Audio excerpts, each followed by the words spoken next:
Right, how to change wiper seals, these, on a T244 properly. Most people, including the MOD book, will tell you to cut the new wiper seal at an angle of 45 degrees. So you don't have to take it all apart basically, you can just slip it on. Which, yeah, it's all well and good. It takes 5 minutes then, but it doesn't take a genius to figure out that cutting a seal in half isn't the greatest idea. So if you want to do it properly, take all your steering arms off, take your airlines off, label them, because like me you'll probably fucking forget where they went, and then undo all of these. And if you haven't got any mates with you like me today, you want to get yourself something to lift the fucker off. I've got this hydraulic forklift thing, fuck knows. There we go, a bit of faffing and a bit of wiggling, it's out.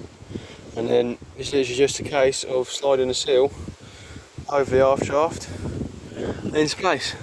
But on these swivels it's worth getting a bit of Scotch-Brite and just carefully getting the corrosion down and flat, just so it then doesn't tear your brand new seal up. That's what I'm going to do now. There you go, seal's in, intact, and all I did was use a mild abrasive disc on a row lock, and then a couple of pads of fine Scotch-Brite, that just to knock off the flaky bits and that to make it nice and smooth so it seals properly. Well, it's never going to seal 100% with pitting, but better than it was, and it won't rip the seal up. That's a faff back, get it back in. That's that all back together. It's just a case of using something to support the weight, and then I used a little half-ton ratchet strap into the hole here, and then ran it over to the other side of the axle, and then I could put constant pressure pulling it inwards.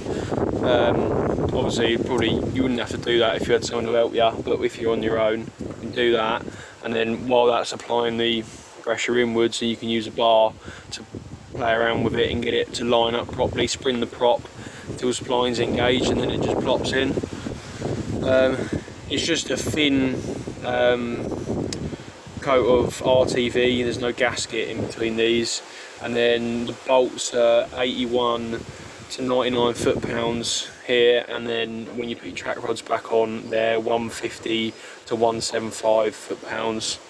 It's a bit of an awkward one to get a torque wrench in here, but with a selection of, you know, UJs and those little sort of wobbly ended extensions, it's not too bad. But yeah, that's how you do a swivel properly on a T244. So in future, if you go wading or whatever for a river, then there's not a fucking stupid slit up here where all the water's just going to go straight into your swivel and fuck it up. So